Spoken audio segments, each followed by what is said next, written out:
Alors voici Blanchard Kalambay qui nous avait fait vibrer à Evere au mois de février avec un combat complètement fou où il avait été mis au sol à la première reprise. Il s'était relevé dans la difficulté pour sortir un gros KO. Je pense que c'était au troisième.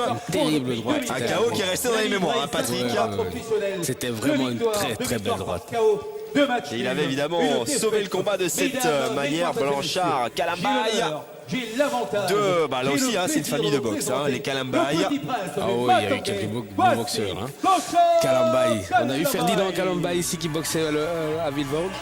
Et puis on a Sumbu Kalambay. Ouais, qui a été champion d'Europe, même champion du monde, champion je crois. du monde, je pense. Et en Italie aussi, il y avait encore un Kalambay.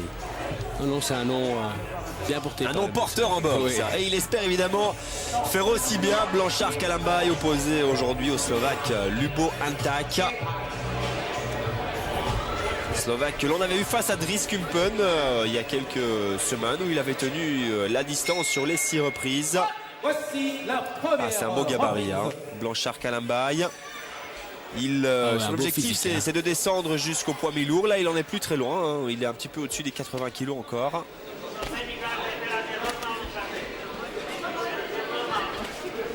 Installé à Sedan.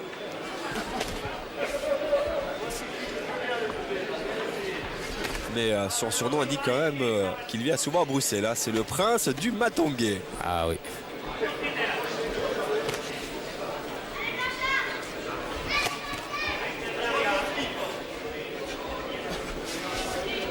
Au début du contact, là on voit, hein, il a cherché un petit peu la gauche, il essaye un peu de sentir l'adversaire, voir la façon dont on peut un petit peu le cadrer. C'est toujours pour un boxeur, c'est toujours très important, je dirais, de pouvoir sentir cette vitesse et un petit peu la frappe de l'adversaire pour pouvoir mieux cibler après. Donc les premiers échanges, on peut dire qu'on teste un petit peu les réactions en fait de l'adversaire. Oui, parce que justement, on ne pourra pas être pris à froid, parce que c'était essayé aussi par exemple de... Il y a des follants, ce qu'on appelle les follants. Au départ, ils vous donnent 3-4 petits coups comme ça, lentement. Et puis une fois, ils accélèrent et ils vous donnent une série rapide de 5-6 coups. Si vous êtes surpris, bien pris à froid, bien, ouais, ça peut coûter cher. Hein. Il faut toujours faire attention. Voilà. Là, de nouveau, on voit encore un boxeur assez fermé, hermétique, qui se méfie.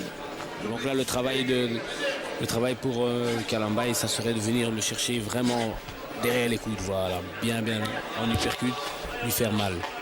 Alors il va resserrer les coudes et il va ouvrir au-dessus et à ce moment-là on vient chercher au-dessus. C'est toujours cette même forme de travail qu'il faut apprendre à faire et c'est ce qui paye en professionnel. Surtout sur les longues distances. Là c'est encore des petites distances. Ouais, un combat qui est prévu en 4 rounds.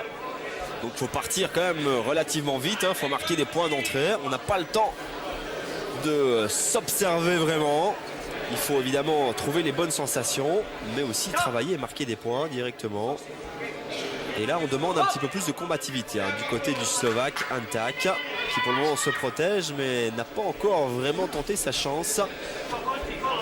Il a peut-être déjà un petit peu senti qu'en face, il y avait un peu de puissance. Et alors, il reste bien fermé, Mais en restant comme cela, il va se faire bombarder. Hein. Oui, c'est là que pour finir, de toute façon, il va être submergé de coups. Et à un moment donné, garde ou pas garde, les coups font mal. Hein.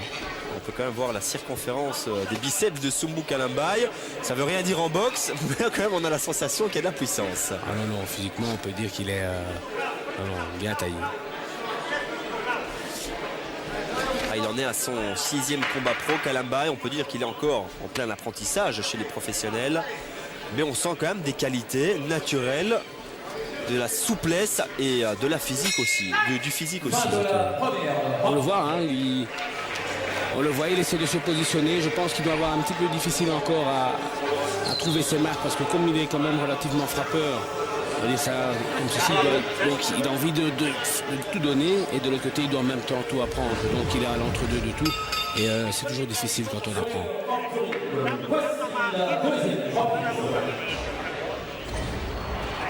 Deuxième reprise, alors Antak va devoir un petit peu sortir de sa coquille, sous peine quand même d'être mis sous grosse pression par Blanchard Kalambay. Il va devoir faire son travail, sinon il va perdre son combat. Simplement en restant caché derrière les gants, ce qui n'est pas gai pour les boxeurs. On vient quand même pour gagner les combats. Mais bon, quand vous avez en face de vous un garçon qui frappe, qui fait mal, On peut comprendre aisément qu'on a tendance à bien rester On se protégé. méfie évidemment. Là, il a quand même sorti un petit gauche-droite, Lubo Antak.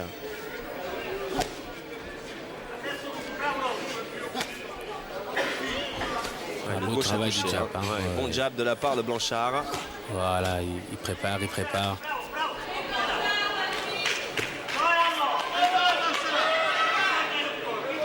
Voilà, toujours des jabs. Le bon jab, c'est une bonne préparation pour venir, bien sûr, mettre les enchaînements, que ce soit droite ou crochet.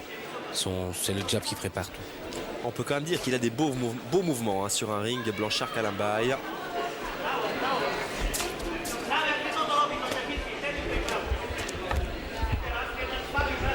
Attention au petit pas, excusez-moi Patrick, le petit pas de retrait en abaissant le bras gauche, c'est ce qui lui avait coûté cher hein, lors de son dernier combat.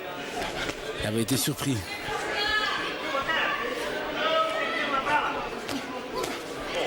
Il commence à aller chercher entre les gants. Il a senti qu'il y avait un petit peu plus d'espace par là. Voilà, là on sent quand même un garçon puissant. Hein, là sur les uppercuts, il cherche. Et là, on peut dire qu'il lâche les coups et qu'il va lâcher la gomme là, Blanchard Kalambaye. Et bah, c'est un peu la faute d'Antak hein, qui répond pas, qui ne remet pas les coups et qui est compté. Et même bien en garde quand les coups rentrent comme ça dans les gants ou dans les bras, ça fait mal. La preuve à l'image, hein, il est coupé, Lubo Antak. Il n'a pas vraiment l'air d'être dans le combat et bah, Blanchard, évidemment, ne va pas faire de sentiment, il en profite. Ouais, je pense qu'il est coupé à l'œil. Et on va appeler donc le médecin pour juger de l'état de cette coupure. Mais ça paraît mal engagé pour le Slovaque Lubo Antak. Ce qui se passe aussi, souvent on est blessé. Pourquoi? Parce qu'on resserre les gants, donc là où on va dire les lacets.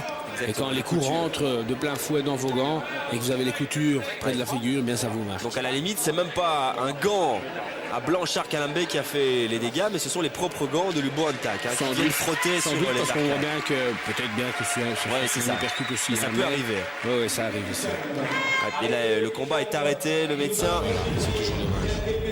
a jugé la coupure trop importante.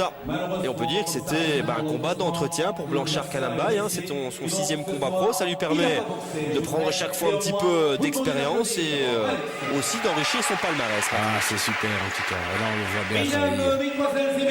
En tout cas, il a fait mieux que Dries Kumpel hein, qui avait gagné en 6 rounds. Là, Blanchard Kalambaye a mis fin au combat à la 2e reprise sans laisser Lubo Antak vraiment commencer le combat et rentrer dedans. Plus puissant. À revoir Kalambaye. Beau boxeur en tout cas.